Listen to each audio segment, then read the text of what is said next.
we're at about 40 participants, so we'll start. Thank you for those who have signed on in the last few minutes. We are very excited that you're joining us for this amazing panel. We're incredibly lucky to have these 4 community professionals representing an immense amount of knowledge and relationship to Israel to kind of give our community an update of what's happening and some insight into things that are taking place in our homeland on the other side of the world. So tonight we have with us Ari Kohen, who is the newly appointed head of the Harris Center, and we are very lucky to have him both in that position at UNL and here within our Omaha community. Miss Roan Lugasy, who has graced us for 2 years and enriched our community in ways that no one could ever imagine. First of all, welcome back from your trip to Alaska, and we will be very much missing you once you head back to Israel next week. And then Rabbi Yoni Dreyer, who is joining us as well from Beth, Israel. And then last, and certainly most not least, that was backwards, but our CEO, Alan Potash. So there's been a lot of things that have been taking place in Israel over the last 6 months as COVID has been occurring here. And we wanted to make sure that everyone in the community has an opportunity to hear and catch up on what's going on from people who really, truly know and engage with it daily. So at that point, I want to pass the mic over to Ari and let him start the evening. Thank you very much, Jamie. I really appreciate it. Before I get started with a little spiel, I want to say a quick thank you to Steve Reikus in particular for all of the work that he has done in putting this together. I think he's here somewhere. I could see the participant list, but there's a lot of Jamie Skog-Burks listed, at least as far as I can tell. So Steve, I assume you're out there, and I want to thank you so much for everything that you did to help put this together. And I also want to thank Jamie for everything that she did to help put this together. And later on, I'll thank the panelists who are here. But first we'll hear from them, and then you'll know why I'm thanking them as much as I do. We're going to talk about a few different topics this evening, and then we're going to leave plenty of time for you to ask questions, and then we'll do our best to answer those questions for you. So whenever you have a question, please drop it over to us, and as we are able, we'll start answering those questions in a Q&A period. I'm going to talk for just 2-3 minutes to give people a kind of setting the scene of what's been going on in Israel, in Israeli politics in particular, because I'm a political scientist by training. Then we'll talk a little bit about what they're calling a unity government. We'll talk about how much of a unity government it is, how it's working. We'll talk about the kind of protests that we've been seeing in Israel that have been going on, what led to them, and what that situation looks like. We'll talk about Netanyahu in particular and his legal issues, and then of course we'll talk about normalization with United Arab Emirates, which is the sort of the big issue in the news over just the last little while. And so those are the main topics that we'll focus on. But obviously, if you have questions about other things, we'll do our best to bring those around as well. So first, I just want to give you, as I say, a kind of brief recap of Israeli politics in the recent past. I'm used to doing these bread breakers events that Steve and Gary Javich and others always kindly invite me to come and I talk to them about Israeli politics in 5 minutes. And so I'm going to try to do that here as well. But I'm sure that I'll forget some important things, and then I'll turn to our panel, not just to answer some questions, but also to remind me of important things that I've missed. So of course, everyone remembers that it wasn't so long ago that Israel had a series of elections. So earlier this year, Israel finally put together a government after 3 deadlocked elections in about a year and a half. neither the Likud party nor the blue-white party secured enough coalitional support to form a government on their own, and the leaders of the parties resolved to work together to form a government. That prevented us from seeing a fourth election at that time. And the plan that they came up with revolved around a kind of power sharing agreement that allowed for Benjamin Netanyahu to serve as prime minister for the government's first 18 months, and then he would be replaced by Benny Gantz for the next 18 months. In the meantime, Gantz would start out as defense minister, and one of his colleagues, Gabi Ashkenazi, would serve as the foreign minister, and then Likud would have a finance minister, one of Netanyahu's top deputies. And then there's also in this coalition a pair of ultra-Orthodox parties and some other kind of individual defectors that added up to 73 out of the Knesset's 120 members. So Gantz made this decision to make a deal with Netanyahu, which was quite controversial, and it ultimately fractured the blue-white party, and his one-time ally, Yair Lapid, then moved into the opposition and has formed a new party. And this is something that happens quite often here in the US. We're not very used to this, but he, along with Moshe Ya'alon, now created a kind of combined party of their own. So behind all of this, right, is of course a kind of prominent role that's played by Netanyahu's ongoing legal troubles.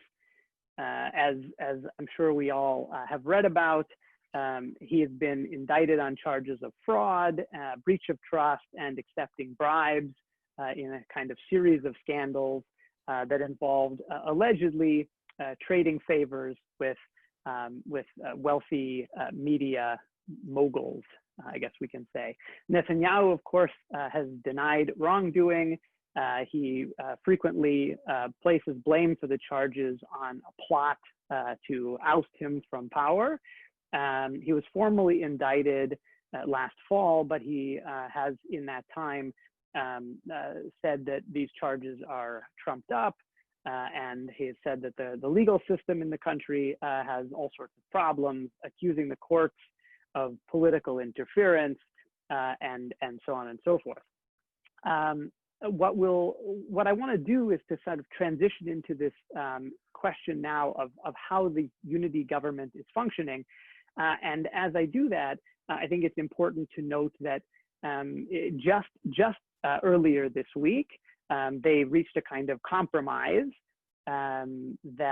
there's maybe have reached a kind of compromise that is hopefully again going to prevent a fourth election, which seemed to be another potential possibility. So there was an issue of the budget, and this all goes back to the beginning of the coalition between Netanyahu and Gantz, where they created this deal where they agreed that they would pass a 2-year budget.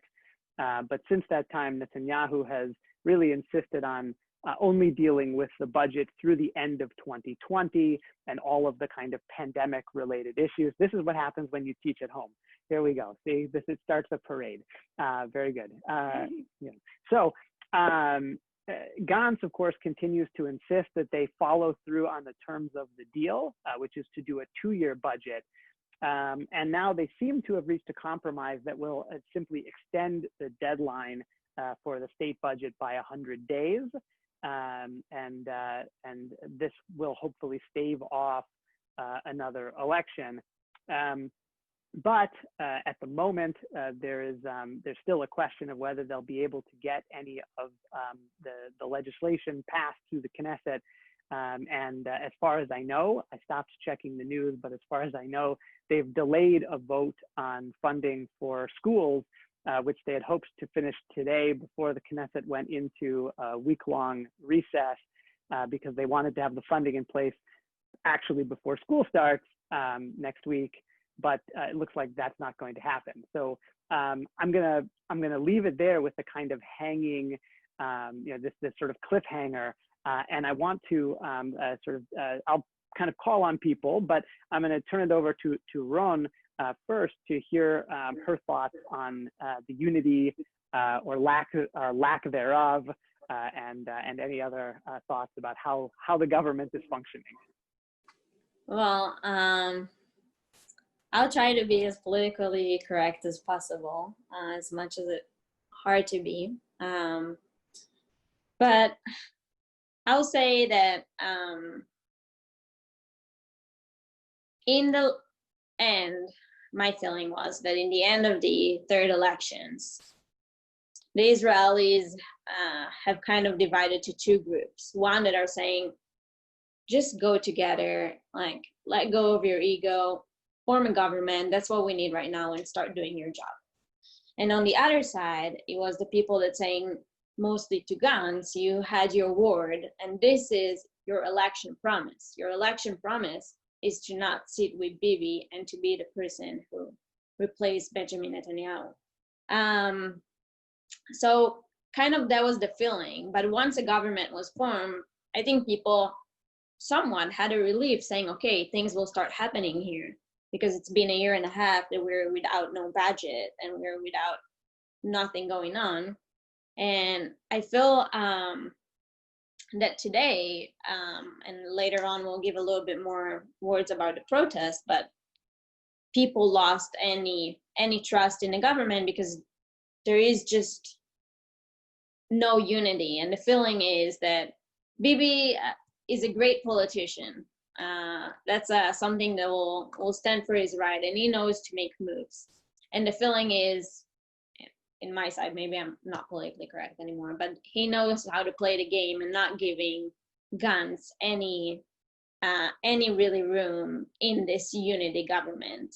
And Gantz is just keep on falling into the moves. That's that's how it is. And I feel that there is not real unity in this government because there is still two camps within the government that are fighting each other constantly. And still two camps that are not agreeing on any move that is happening, and still someone who is being naive for things to happen, and still someone who's making moves. And I feel that today, everyone are just, I think people, it will be really bad if we'll go again to elections, but there is not real unity in this government, and that would be kind of my, yeah. Thanks. That was my answer. Yeah, no, great. Rabbi Yoni, I'm going to turn to you next for another Israeli insider perspective. Okay, so first of all, hello everybody. I'd like to continue what Ron said, and we believe in Judaism that in order to create a healthy relationship, every one of the sides needs to give up a little bit from himself. In order to create a good and working coalition, every side needs to give up a little bit. And I really believe that both sides really gave up. Let's say one side gave up a little bit more than the other. But I do believe that all the people that's sitting now in the coalition really believe that they came to do really good stuff and important stuff. And I think that in the bottom line, they're all aiming into the same target. And that's the succeed and the healthy of the Jewish state. The only problem is that there are a few ways to get to that point. It seems like now in the coalition, they can't really, I don't know if can't, but they're struggling and they're walking in the same direction. But I do hope they're smart enough not to take the coalition or take the government to another elections. This is all what I have to say for now. Great. Okay, Alan, it's your turn. What do you think about the unity government? Thank you, Ari, for facilitating this. And again, Rabbi Yoni and Ron, it's great to be with you on a screen. I look at it, for me, it's entertainment. I don't have an opportunity to vote in this election, but I have an opportunity to watch how a functioning, dysfunctional unity government operates. And it is, sometimes it's really quite entertaining. It is frustrating. And I think that the people of Israel put pressure on whomever they could to not go into a fourth election. And I think that was the only thing that people were unified around, is that they didn't really want another election, fourth election. The budget's important. The health and welfare of the people of Israel is important.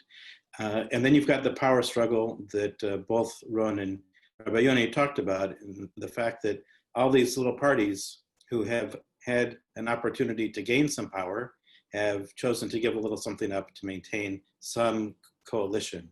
What I found interesting in my review of this is just how some of the former smaller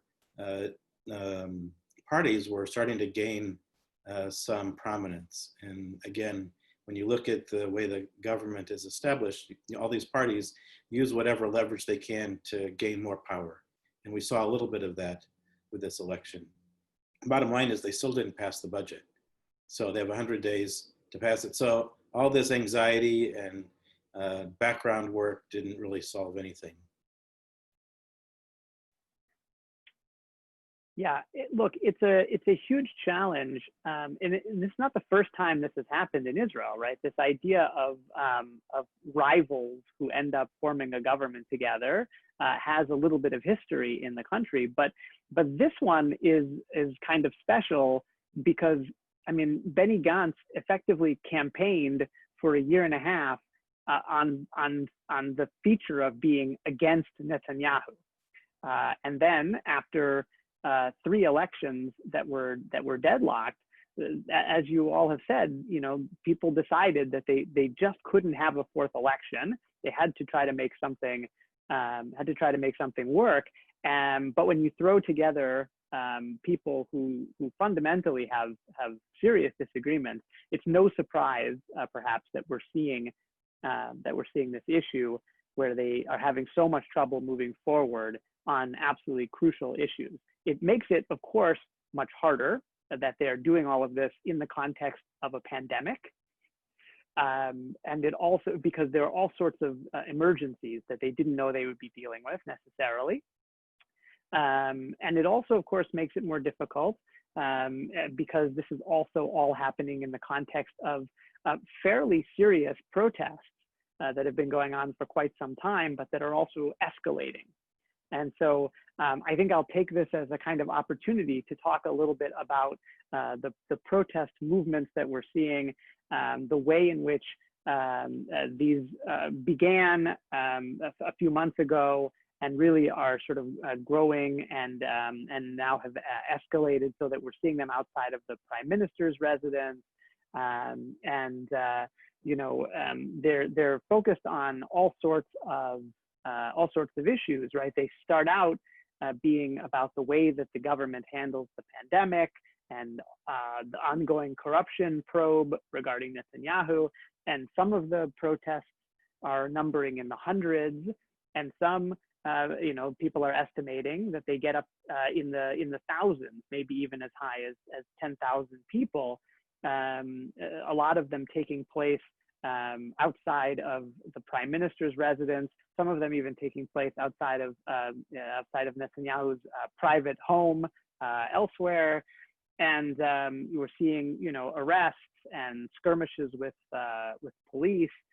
So I want to hear from all of you again on this topic, and to think really about what these protests what they mean for Israeli society and for the government, what they perhaps mean for Netanyahu. And I'll start this time with Rabbi Yoni. Okay, so I'll try to look at what's going on now in a history perspective. And something very interesting about the history of the Jewish nation maybe of the Jewish state, in the past, until today, we didn't have more than 72 years of liberty of the state in Israel. And what ruined every time after 72 years was that people were ununited. So now we are standing in a very interesting situation. If we will be able to cross the 72 year of the Israeli state, that will be the first time in the history that we didn't ruin, we didn't spoil everything after 72 years. So it's very interesting to see that the same hateness and the same fights that were every time ruined or destroyed the Jewish state, or the Israeli state, happening also today. So it's very, very interesting. I do believe that the corona doesn't create problems, but it does help problems float.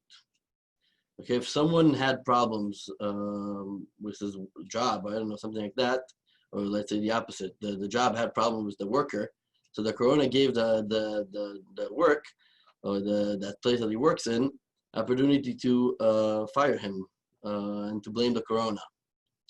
I think that all the demonstrations and all the things that we hear today didn't happen because of the corona, but because the corona, people let's say, spend more time at home, or had enough sitting at home, let's say that way, and they went out to demonstrate. Don't forget that many people used to travel these days outside of Israel, and now they can't. But I think we all know that most of the people in Israel, even the people that go and demonstrate, they believe that the what's going on now in Israel, the situation that Israel is in now, is a very good situation. I think we all can admit that Israel was never better, not in the eyes of the world, not in the economic. I see Ron disagrees, but these are the facts. And I think that, again, people just, the corona helped them get out of their house and demonstrate for the thing they want, even though that sometimes they don't see how good is outside. And this may be related to the months that we're in now, in Chodesh Elul. This is the time of cheshbon nefesh, of doing tshuva, of returning to ourselves, or returning to our faith. And I think that everyone needs to, instead of running and blaming everyone else, like it's always easy to sit in front of the screen and yell at the basketball team, how come they're not shooting well, how come they're not running so fast? But before you go and blame other people, to try and understand exactly what we want, what exactly, to try to see the good in everything. And I really think if people will support more than demonstrate, then the government will be able to do much more. Alan, what do you think? Well, I have a research topic for one of your students that I think would be very interesting, and look at world protests around issues. And you could compare what's going on in Israel with protests. There are different issues. And I think the issues in America, when we see protests and rioting taking place, there are social justice issues there's an imbalance. There's an imbalance in Israel that I think Israelis are showing up to demonstrate about. I have to be honest, I'm not following the demonstrations in Israel so much, but there have been, thousands of people showing up together to address issues. I do think that there's a broad spectrum of how one looks at people gathering around issues, but Israel is famous for protests and demonstrations in front of the Prime Minister's residence. When I lived down the street from the Prime Minister, not the current one, previous ones, almost every day there was somebody protesting. But when you get 50,000 people in front of the president, the Prime Minister's residence, there's an issue that needs to be addressed. And I think we're seeing that. The coronavirus is a unique situation around the world, and people are addressing it differently. On a side note, I will just say I was impressed that most people in the Knesset, I think all people in the Knesset were wearing masks as they were debating. I think it was not so much about coronavirus as to hide the smirks on their faces as the other person was talking.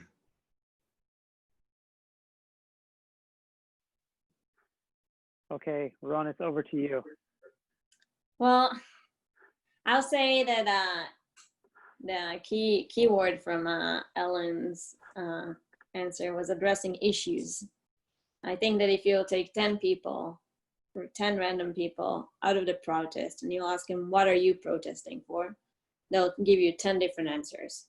It all started, well, I now say another thing, that ever since 2011, we didn't had such a big constant protest in Israel about something. So it all started with everything opened up beside culture and entertainment in Israel.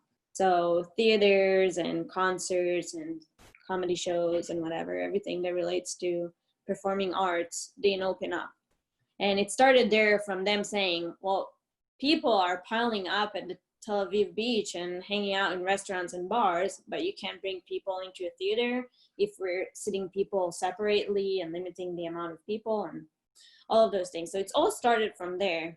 And then there was the social workers. And then there was people that are just against Bibi that are coming to protest there, and all kind of people that just like piled up. And I feel that it leads us back to the answer before. In any other regular day, you don't have as many protests because you live your day-to-day life and you don't have anything that bothers you. So you're just, you know, I'm feeling fine. But with COVID and no government really functioning, I feel it became this melting pot, this boiling pot that just steaming up and up and up, and soon it's gonna just, you know, it's happening right now. It's just flowing outside. And I feel, and that's maybe another political statement, but I feel there is no answer. If someone would go out to the people protesting and saying like, hey, what's going on? Like, let's see how we can solve that problem right now. Like, what hurts you? And not saying, oh, you know, we're protesting, so here's some money. No, because this is not the answer right now. We need, I think people are looking for system. People are looking for some, you know, what's happening next? What is the next thing that's happening? And not just kind of turning off fire in one side and the other one is boiling on the other, and just like keep running back and forth. So I feel it because there is this feeling that nobody is listening. It's just like growing up and up. And I agree with Yoni. We didn't survive longer than 72 years. And right now it feels that there is, I know, someone needs to come there and just say like, everyone just breathe for a moment. Let's see how we can do it. And honestly, saying from my personal point of view, I'm going back to Israel next week. And it's just, I feel scary to come back in times like this, because it's just, everything is so unknown and everyone are just so frustrated that you say, oh, maybe I should stay here in quiet Omaha with barely mask mandates, you know? So it's I feel that those two are just tied in together. The fact that there's no real leadership and protesters are being called traitors. So that's what makes it more and more heating up nonstop. This is, I think, I mean, there's something really fascinating about what you have all said, which of course is this idea that there are a series of issues that people are deeply, deeply concerned about. Some of them are political, some of them are economic, for example. But all of it is happening in the context of a pandemic that has made, that has, first of all, changed people's lives radically. Second of all, you know, in some sense, has disrupted what you would normally do, as you were just saying, right, in any given day. And so it's in some ways a kind of perfect storm, but more than just those things, right? To add on to this kind of perfect storm mentality, there's this, I mean, we have to say fairly unprecedented notion of an indicted prime minister. And so there's this big issue that people have to confront, not simply, I would say, a kind of anti-Bibi sentiment, but that, you know, in the course of 3 elections, the Likud party with Bibi at the head of it, on the one hand, didn't do as well as it needed to do in order to stay in power. On the other hand, didn't do so badly for a party with its head a politician having been indicted. And so one has to wonder where you have all of these economic problems, where you see a government that has trouble functioning at all, right? I mean, over all of this time,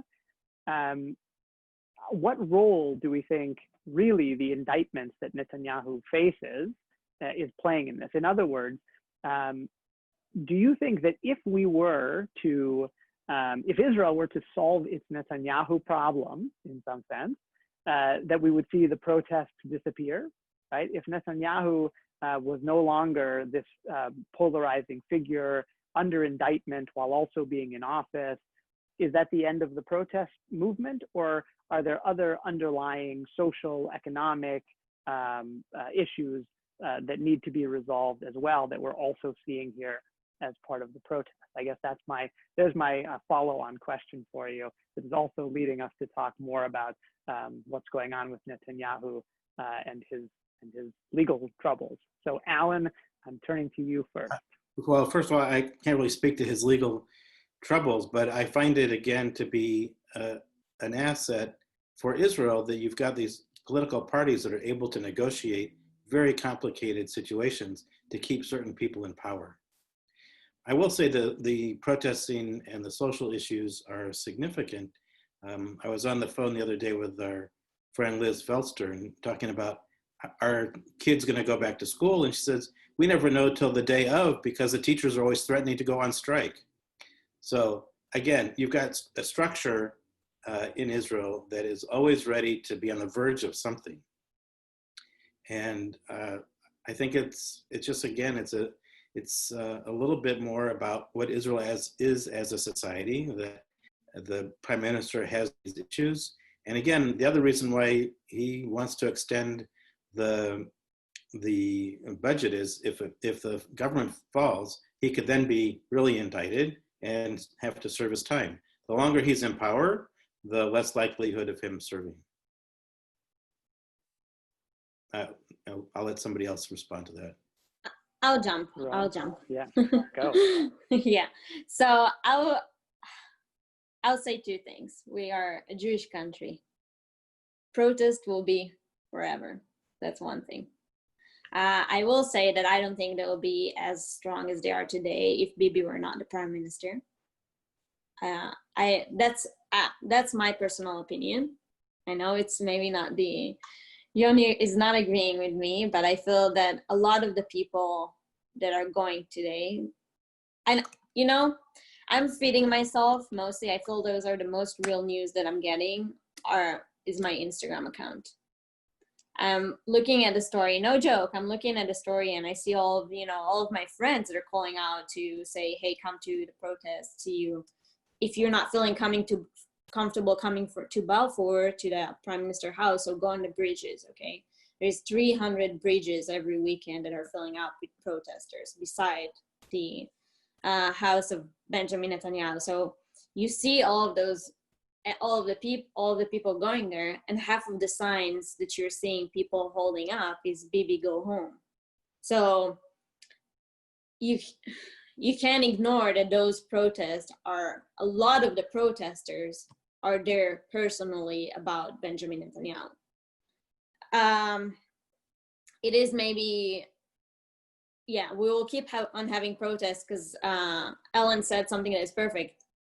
Ever since I know myself, every 25th of August, I'm praying that the teacher will go on a strike so we don't need to start school. So it is something that always have happened. And I finished high school, 7-8 years ago, I know, something like this. So it's happening before BB, and I guess will keep on happening after. But I feel that as much as the fire is going on today is a lot connected to it. And I will say another thing that I kind of want to connect to my other comments, but as you can see today, there is still places that have the Black Lives Matter protest happening because we're coming towards elections in the United States, and because people don't want to stop happening. And I'm sure it's affected from who is the president of the United States. And if it was someone else, maybe it was not as strong. So I feel that those things are definitely coming together. So if there was a different person there, Bibi is there is people that admire him and love him and will not go to vote if he will not run for elections. And in the other hand, there is people that are saying, I'm leaving Israel. So it's very extreme opinions right now about this place. Okay, Rabbi Yoni, what do you think? Okay. I have a lot of thoughts. I'll try to put them in the right order. So first of all, I really believe that people go to demonstrate and people go out to the streets not because of a specific person. Everyone, as like Ron mentioned before, everyone is protesting. Because their own reason. Everyone has a different reason, and I think 90% of the people going out to demonstrate is because their own private problems. This is what makes people go out and demonstrate. And as also Ron, also Alan mentioned before, since we remember ourselves, we had a protest in Israel, and even though Netanyahu is Prime Minister Netanyahu, is the Prime Minister over 10 years. It wasn't always that way, and people had protests also before Prime Minister Netanyahu. So I really think that Prime Minister Netanyahu is not the problem. And I'll tell you even more than that. I really believe that he is now the best person to be the Prime Minister in Israel in this period of time. And I really think that if, and I know it's a big debating, but I really believe that if my son was sick and I need to take him to the doctor, I'll pick the best doctor. Even if I'll hear from someone that someone said that he took something that's not belonged to him, I want the best doctor to treat my son, and I want the best Prime Minister to treat the Israeli state. And I really don't see anyone else that can handle all the thing that the Jewish state, the Israeli state, is now facing. And I really think that the media in Israel is trying always to show that it's something personal, that it's a Bibi or not a Bibi. They like to say in the media in Israel, Bibi or not a Bibi. So it's not. I don't think it's that's the issue. But I do. I also want to add a very famous story about the Chafetz Chaim, that once they called him to court to talk about some person. So the person that had to introduce the Chafetz Chaim in front of the judge said, "This is the Chafetz Chaim. He's the great rabbi. He never says a lie. He's a very good person. He never stole, and etc." And then the judge stops him and says, "Do you believe all that?" So he said, "Listen, if they say that way about the Chafetz Chaim and not about me and you, so it's something." So I think also the opposite. If someone talks bad about someone, even if he didn't do it, he needs to do a cheshbon nefesh, he needs to do a tshuva and try to figure out how come people are talking bad on him. So again, I really think that Prime Minister Netanyahu is the best person to be the Prime Minister now in this period of time. but I do think that he needs to work and try to fix a lot of personal things. I just want to jump in for a second because Rabbi Yoni talked about the role of the media. I think Israel has one of the most vibrant media in the world because you can walk down the street and you can find 6 or 7 newspapers that'll tell a different story about the same thing. And so it trains the citizenry to really pay attention to what's going on around them so they can determine whether or not they want to pick up this newspaper or that newspaper, or as many people do, they pick up 2 or 3 different newspapers because they know there's an opportunity to learn more about what's going on if you read different perspectives. And I love that about Israel, and it's one of the things that we've lost, I think, in America is the value of the different voices of the media and the breadth of the media, not just one voice here and one voice there, but there's this in-between of all the voices. And when I used to do Eye on Israel, that's how I would find my sources. I would go to the 3, like one center, one left, one right wing to try to find what everyone are talking about. Okay, I'm not going to leave this alone. I want 2 or 3 more minutes on this because people who know me know that I like to argue. So you'll have to excuse me. I really want, what's that? You're going to pick one of us to argue with? No, I really want to interrogate this issue of what it means for a society to have its leadership held up as an example of corruption. In other words, there is an ongoing case being made against the sitting prime minister, and it is in some sense a requirement for him to remain in office, because if he's not in office, he's going to face these charges. And when you have a society that on the one hand, people believe that he is as Rabbi Yoni says, he is the best politician for this moment, certainly, and maybe for a long time. And on the other hand, you have people who say, well, maybe he is, maybe he isn't, but he is clearly, he clearly has a massive problem on his hands, and that has a problem for us as a society. I mean, what does this do to a political community in some sense when they are faced with this problem, and how can you overcome it?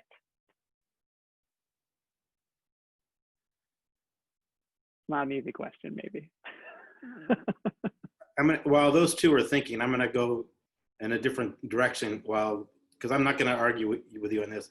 I'm just going to share with you. I probably am a little bit older than everybody, but I've had the pleasure of being in the room with almost every past prime minister of Israel for moments or hours.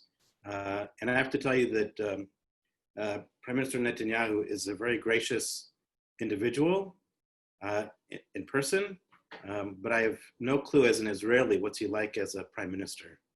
And I think that you can meet people and look into their eyes and see what kind of person they are, but the policies that they put into action and the other pieces are really for the community or for the country to determine on. But find 2 or 3 phenomenal politicians anywhere or leaders of countries anywhere, they'll have flaws. So it's how the country deals with it. And I think this is one of the most exciting adventures to watch as an outsider, not as an Israeli, but as an outsider, to see how a society deals with this issue. It's happening in other countries as well.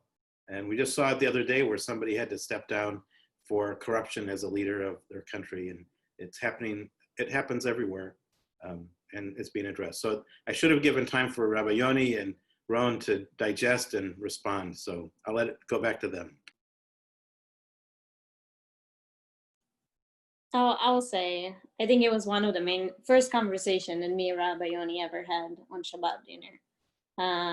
Before elections, talking about what does it mean and what does it say. I might be naive and I might be still young, but for me it should be illegal, For me, leadership should be an example. But, you know, I grew up in the youth movement. I'm very idealist and very, have big dreams about a better world, you know? But I feel that I'll just finish it with it. I think it should be illegal, and I don't want to give more words on it. I won't change my mind. I do think, and I do believe that the Prime Minister needs to be also a role model.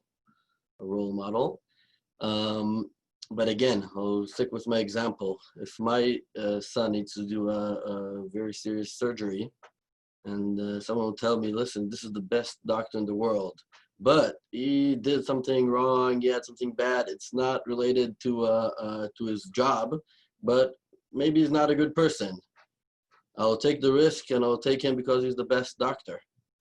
And I don't care now what he had in his personal life, or if it's related maybe somehow because he was a good doctor, so he was able to take something. I would love that the Israeli state will have the best Prime Minister, and I really believe that Prime Minister Benjamin Netanyahu is now the best from the other options, at least. And I really believe that maybe after all this struggle, all this maybe Corona situation, maybe will come a replacement that's even better. And I'm not saying that no one can replace him, but I think in this period of time, with all the options we got, I will take this risk, and I'll pick the best for the Jewish state. And I'll say even more than that. I think more than 40% of the people in Israel said they say and voted for Netanyahu. So I guess they believe in him. Yeah, there's interesting polling to pick up on what Rabbi Yoni said. They did some polling around the question of a fourth election, and in the end, people said that they would blame Netanyahu more than anybody else if there was a fourth election, but also Likud would do pretty well, you know, in terms of the number of seats in Knesset. So it's a fascinating sort of situation in thinking about the way that people view the government and what it's doing and its politicians. I'm going to kind of pick up also on something Rabbi Yoni said, which is about this being a time for trying to find someone who's going to do the best job for Israel. And of course, Netanyahu had a big win with the United Arab Emirates very recently. So there's a lot to say about normalization of relations between these countries. And I think the first thing to say, of course, is that it's a big deal. You know, I think it's very hard to downplay what is going on here. This is unquestionably a big deal. And it really, I mean, for people who have been paying attention for some time, it's not really out of the blue, right? It's cementing, formalizing a lot of what's been going on behind the scenes for some time. But the publicity of it and seeing it formalized, the idea of establishing embassies and exchanging ambassadors, making direct flights possible between Tel Aviv and Abu Dhabi. I can see Ron is already planning a vacation. And, you know, I think, you know, we'll see all sorts of investment. Certainly, there's been talk about cooperation in energy and in water. So obviously, a lot of this hinged on some negotiation, and one of the big points was, of course, Netanyahu having announced the possibility of annexing parts of the West Bank, and then in exchange, in some sense, for normalized relations with UAE, putting that proposed plan for annexation on hold or putting a stop to it. So I want to talk a little bit about your thoughts on normalization, What are the kind of possibilities that we see here? And of course, we may also talk about something that I think we're starting to see in news reports, but that deserves some discussion, which is, of course, that there are protests certainly in the UAE. There's a new protest movement because of the sentiment that the negotiations completely left out any discussion of the Palestinians. So I'm curious to hear what you think. And Rabbi Yoni, I don't know if you're going to leave us for a few minutes, or if you want to go first, or if you want to wait until you come back. Okay, so I'm leaving you for a few minutes. I need to Okay. go have in Mincha Ma'ariv. Perfect. I'll be back. So we'll be here when you come back. Alan, you want to get us started? I could probably talk about this for hours because I think it's one of the most incredible things to happen at the right time. And that's because of the political divide in America over the Jewish community's view, or I would say challenged view of the annexation in the West Bank. So by announcing the normalization with the UAE, it took some pressure off of the elections coming up in November, because I believe personally that there would have been a divide within the Democratic Party over the issue of annexation. With all that being said, I want to say a couple of things that kind of go back in time, but just remember the cliche that the enemy of my enemy is my friend, and Israel has been looking for friends for a long time.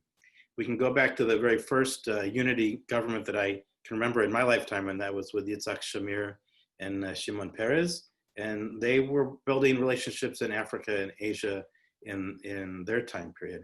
So normalization with countries is important. Normalizing countries within the Middle East and the Arab world is even more significant. I know personally in the 80s and 90s that Israel was doing business in the Arab world under the cover of darkness or through third parties. And Israel has been a valued asset to some of those countries. I remember sitting in an exporter's office one day in the mid 90s, and we were talking about trade with other countries. He said, if you ever pick up a product that doesn't have made in China or made in America or made in someplace, it was probably made in Israel, because if it was made in Israel, they couldn't sell it to anybody. And later on, as I did more work in Israel and with businesses and talking to people, you could just see the flow of goods and services back and forth.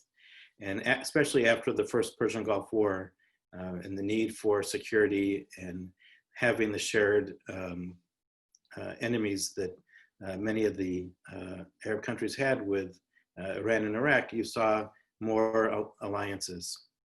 But I go back to what I wrote the other day for my update, and that's the fact that people around the world realized that the UAE was not being fair to Israelis.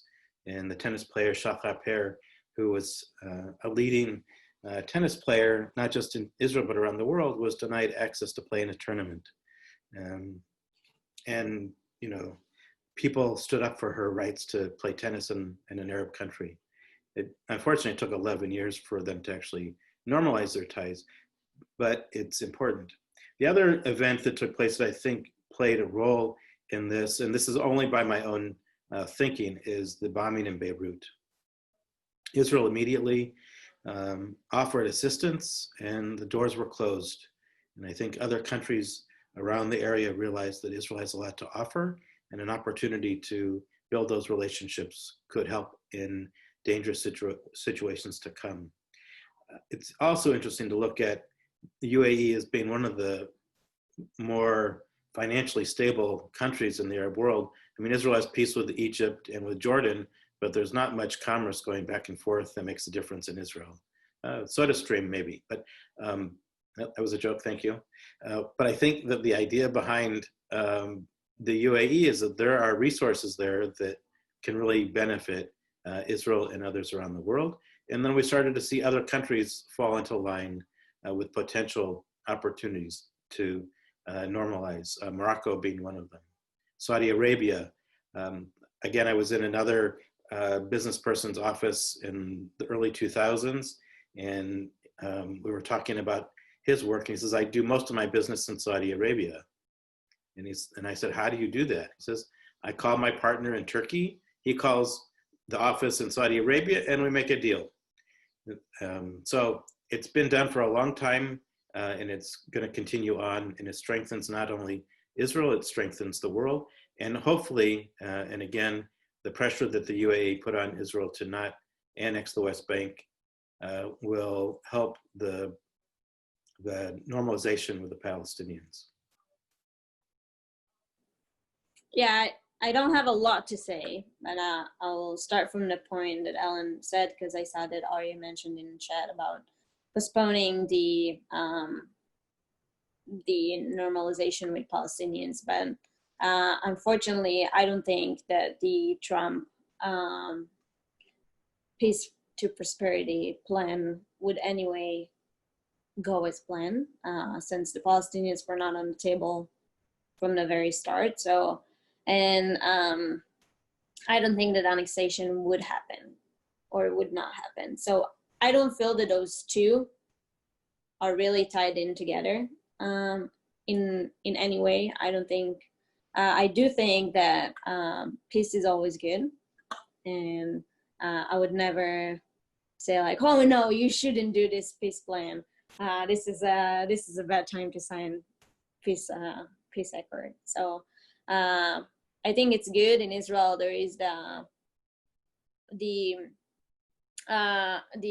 left wingers that are saying this is not a way to make peace, but because things that was totally Benjamin Netanyahu deal with how do you say it in English? Arab Saudit. I don't know how you UAE. So I think it was totally their own deal. It wasn't like the government of Israel making peace. So I think that's an interesting thing that happened. But on this side, I'll say I'm not going to argue with it, because if we have a chance to kind of make things a little bit more normal, now that we will meet people, I'm saying about Israelis, because Israelis, once we hear Arab language, we're, stepping back. We know this is not for us. This is a danger zone. This is something that it's not good for us to get close to. But now they will hear, oh, you know what? Hey, you're from Dubai. Cool. We are pals, we are friends. We have peace. Like, we can make it together. So I think those steps to say that we also can find partners within this world are important, and hopefully in the end will lead to peace with the Palestinians too, and with all of the other countries, but little steps. Okay, I want to push on this a little bit. Okay, go ahead.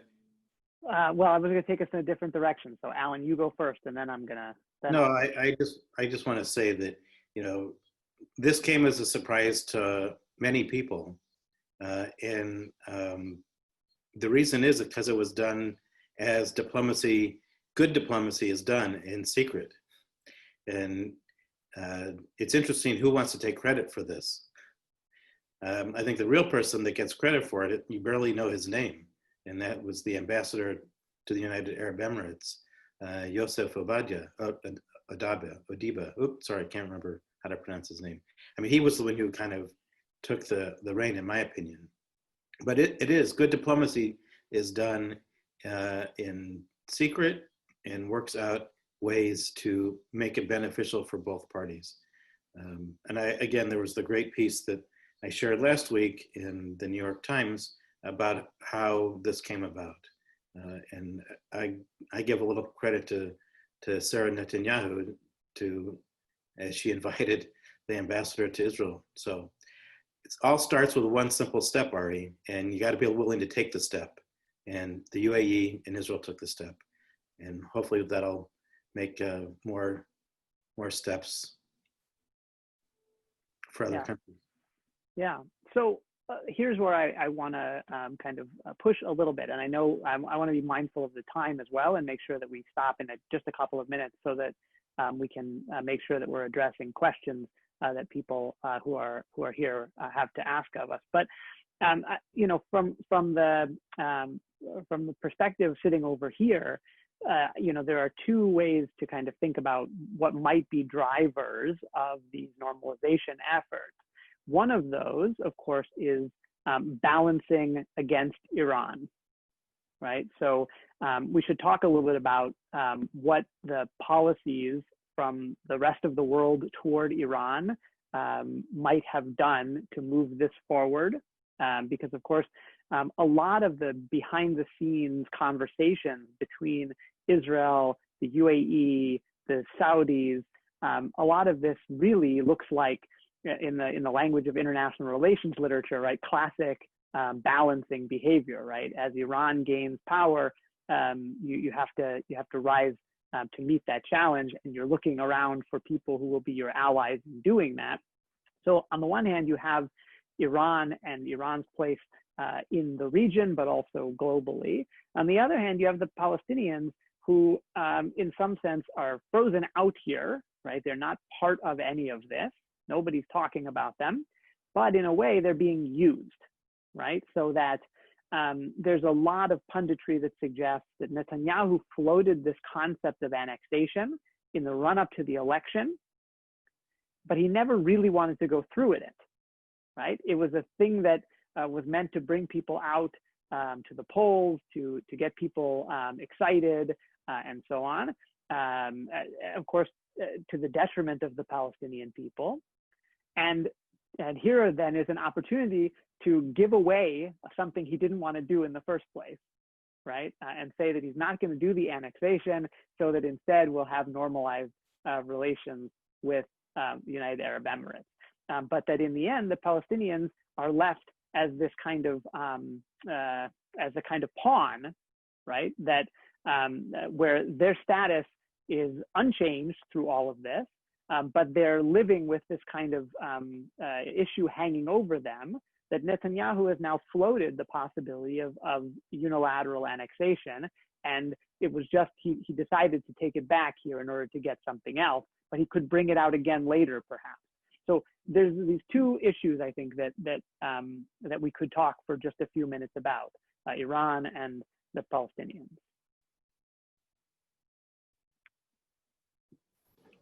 Ron, do you want to talk about it? You can go ahead. So the pundits, I think, are interesting. And again, to me, this was a success for the majority of people. The settlers in the West Bank didn't achieve the status that they were looking for, and the Palestinians clearly didn't. But the UAE and others have put the Palestinians on a different level than they have before.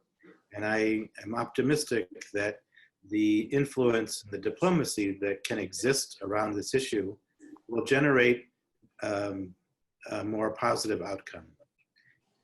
I can't predict anything, but that's kind of how I've picked up on the pundits, as they say.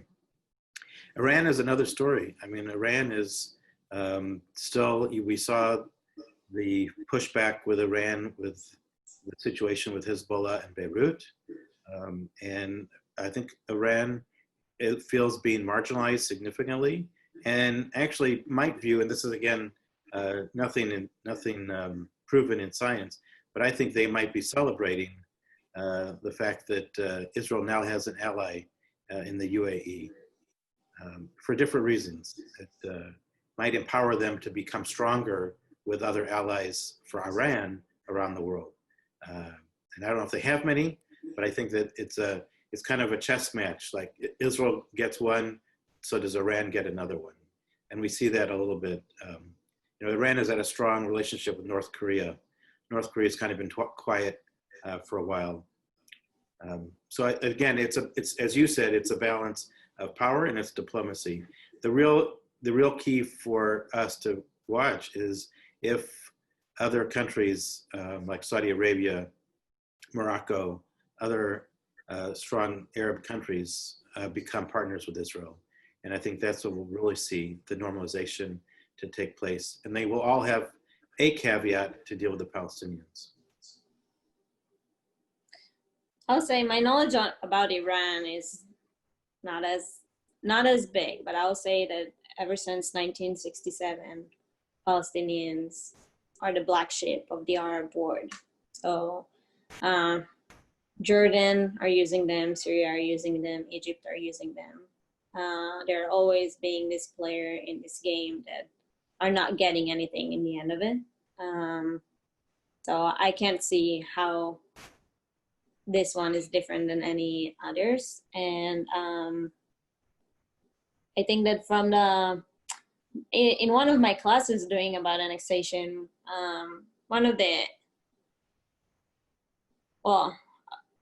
I think that the way that I opened my class is that my opening line was, I don't think it's really gonna happen, but since it's something that people are talking about, I'm gonna talk about it.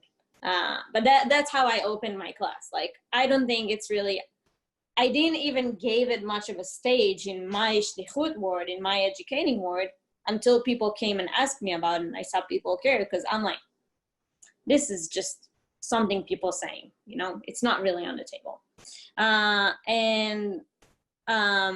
The other comment Alan said about the settlers didn't get what they want, and I will say that a lot of the settlers by themselves were not for this annexation, because it means they're promising Palestinian country.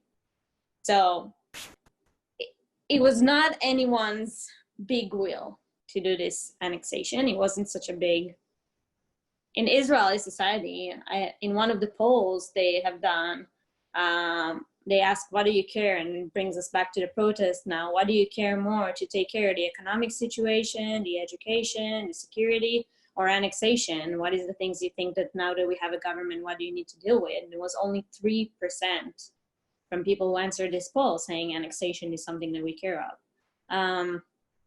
So I don't think that this situation is different than any others. I think it's exactly the same in all of this game. Yeah, I'm going to just throw one thing else out there that I found to be, it's not related to either of these topics, but it's something that's related to both of these topics, and that's Fauda. Fauda has been an international success story as a drama series out of Israel. And I remember reading the early reviews that it was very popular in Saudi Arabia and in the UAE. People really enjoyed seeing both sides of Israel and the Palestinians. I don't know if it had anything to do with diplomacy or anything, but again, it's the attention that Israel as a country that is powerful in a variety of different ways, the media, the military, etc., tells its story to the world. It doesn't hold anything back.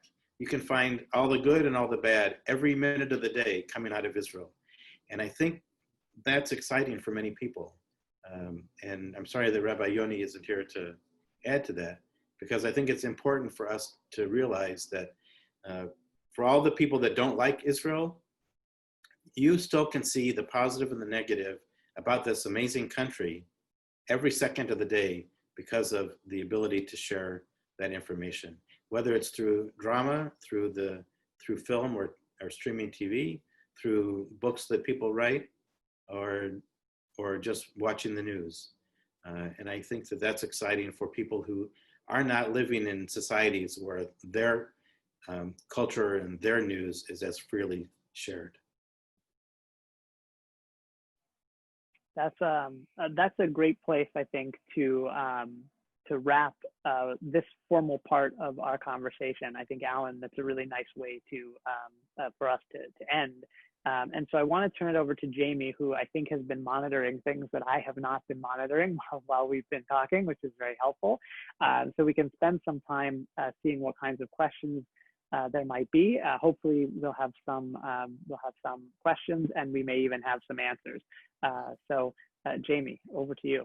Perfect. So I'm going to start with one of the questions that was most recently asked in the chat, which is, what Israeli news sources could I watch on YouTube to give me an update on current events So some help in terms of suggestions on how to stay aware of what's happening both in social media and written form. I think Alan will be the source. Alan and Ari are the source. I'm reading them in Hebrew. I will tell you, every day I look at 3 or 4 different sources of information coming out of Israel and the Middle East. My go-to first thing in the morning is the Times of Israel. And something the Times of Israel has started to do over the past couple of, maybe a month and a half, is if you are a member of their community, you're invited to participate in webinars that they hold with significant people. And so it's a great way to learn on a daily basis from somebody. I go to the Jerusalem Post, I go to Ynet News, I go to Al Jazeera. I find Al Jazeera to be an interesting source of information. And then there's a program, or a service called Daily Alert. It's an app that you can put on your phone, and you get day-old headline news with links to more information in depth. And then my favorite go-to source for people that don't really, I shouldn't say this publicly, I go to the BBC. I listen to the BBC a lot. And that goes back to my time in Israel. When I lived in Israel, I'm an old shortwave radio person. I don't know if many people know what shortwave radios are, but it was the original streaming device. And I could pick up any country in the world and listen to their broadcasts. I'll say a couple of things. First of all, I want to echo what Alan said. I think I always tell people better to read your news, I think, than to watch it. And so there are lots of really good sources that Alan mentioned, and they all of these Israeli sources have English language websites that are they vary in quality in terms of the way they're put together. So sometimes you get 7,000 ads that bombard you when you open one of the pages. But if you can wade through those boxes and turn them all off, you can find really good reporting. I happen to have a friend who is a reporter for I-24. And so sometimes I like to watch him because we went to elementary school together before he made Aliyah. And he does really good reporting. So I watch a little bit of I-24, which you can find on their website. And I spend a lot of time on Twitter, and I follow a bunch of Israeli journalists on Twitter. And so I'm able to get, breaking news as well as some opinion as it comes through. A lot of it is in Hebrew. So you also sometimes have to wait until they do some translating for you. But there's a lot of good sources out there. When you spend time on these news websites, you can start to pick which of the journalists writing you really like, and then you can interact directly with them. I just wanted to jump, there's one source, sorry, one source I forgot to mention. The other day while I was walking my dog, I bumped into Rabbi Azriel, and he reminded me that every day he watches direct news from Israel through one of the services that he subscribes to. I can't remember which one it was, but if you have as he said, if you have a smart TV, you can find it. So, Ron? And I would say more of the educational point of view. There is a YouTube channel, and they have a website too called Unpacked. And they're for people who have less background and need a little bit more further explanation and more, simple, and not like, oh, I didn't catch it up from the very start. So they give you like this little brief. So they're very good. You can just search for Unpacked, and they give you like actual news, history, Judaism, all kind of things, all in English. So maybe Jamie, you can put a list of these resources together and share them out later. That was actually exactly what I was just going to say. So great suggestion, Alan. And the next question, again, if you have questions, please type them. This is the last one that's come through. Granted, it was also the first one that came through, but it was literally one state solution, question mark, two state solution, question mark. And while the complexity of that is very deep, I think that there's nuance in really talking about and giving your thoughts on that.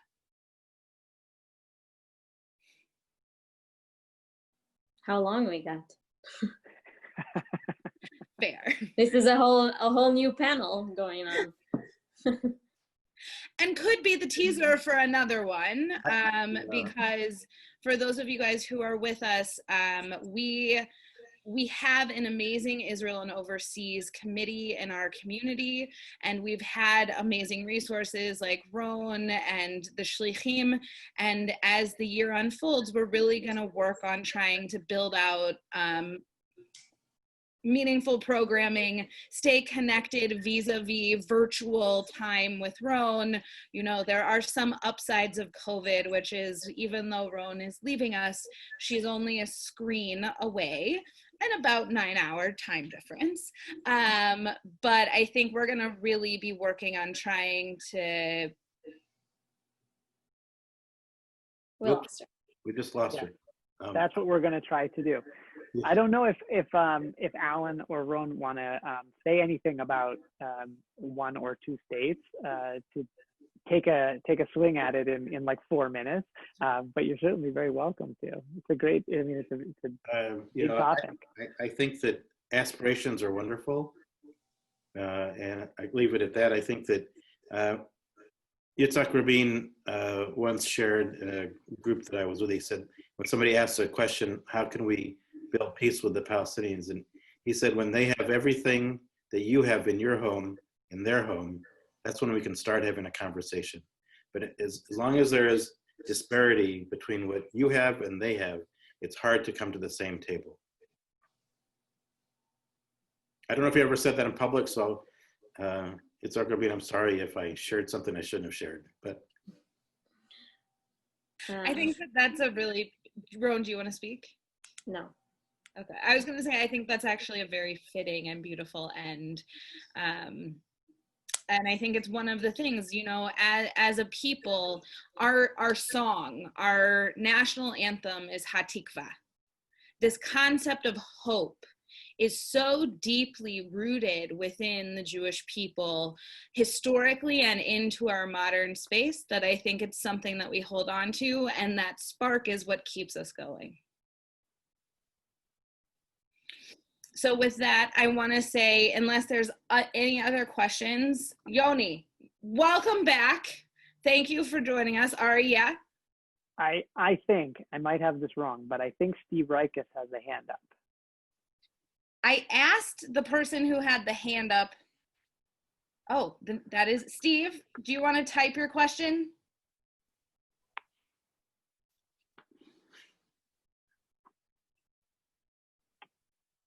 This is one of the slight challenges with the format. Yeah, I thank you for those of you guys who are with us. It's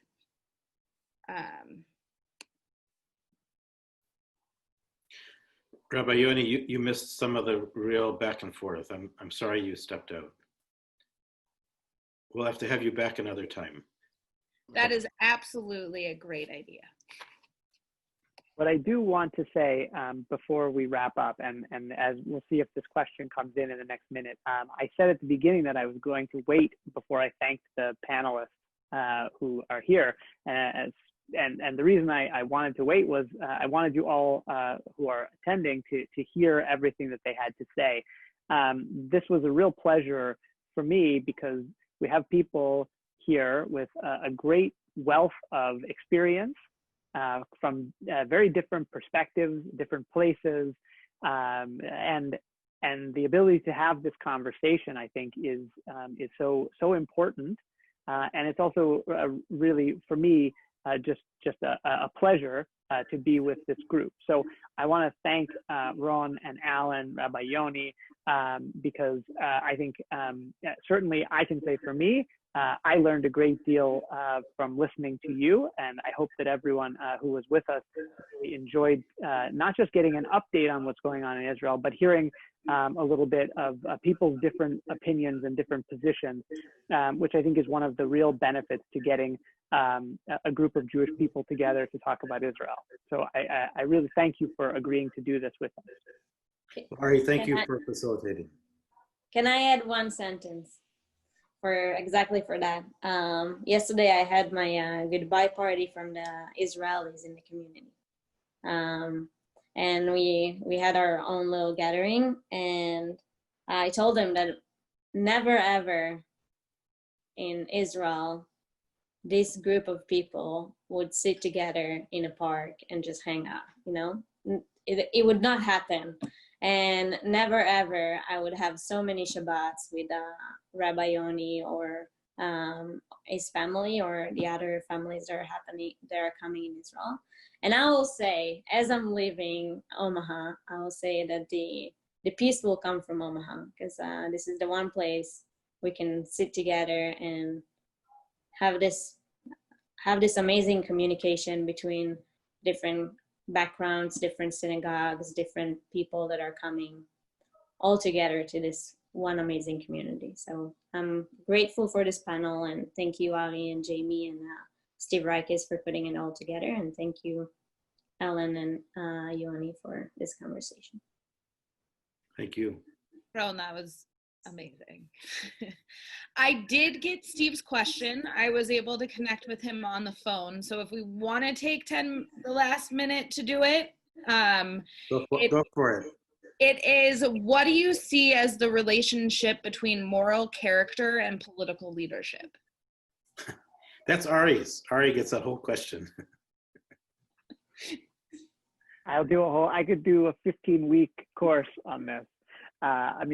Look, Steve knows my answer already, but for everybody else, I think these two things are fundamentally intertwined. They are absolutely connected. I think that it is a real challenge to have leadership of any kind. It doesn't have to just be political, right? Any leader who is not leading from a position of morality, moral character, however we want to describe it. I think the question then is, what are you following, right? If that's where if the leader doesn't have a center, then the people who are subject to that leadership, it's a real debate what exactly they're following. I think I don't want to embarrass anyone, so you forgive me if I do, but in this community in Omaha, which is not, we moved here a few years ago, but we have incredible leadership in this community because whether it's the synagogue leadership, whether it's the federation leadership, these are people who are centered morally, right? They're coming at the decisions that they make from a moral centered perspective. And so when they make a decision, when they take an action, we who are in the community know that we're in good hands. We may have a disagreement, we may have a conversation about whether we should go this way or that way, but there is no doubt in anybody's mind that the people who are making decisions are doing it from a position of deep love and caring. And I really think that's true of any kind of leadership. It's not simply local synagogue clergy or the federation CEO. It goes all the way up to the very top in our political structure, in the Israeli political structure as well. Fundamentally connected. Thank you. There's one last question that came through, which I'm going to kind of summarize, which is, how do you see, or I'm going to read it. What is the future of Israel with regards to the relationship with the American government based on how the outcome of this fall's election might play out? I'll just jump in. I think that we as a Jewish community need to build a strong relationship with Israel from the grassroots up through our leadership. And as we build a stronger relationship with Israel, the leadership will as well. I started my conversation earlier when we talked about the role that UAE will play or has played by taking annexation off the table, is that we have a divided Jewish community as it relates to Israel.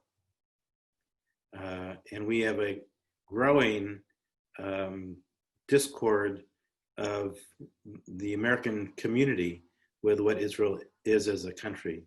But if you look at any of the polls, the Pew Research polls and other polls, American leaders all value, no matter what side of the aisle they're on, they admire, respect, and want to participate in Israel as much as possible.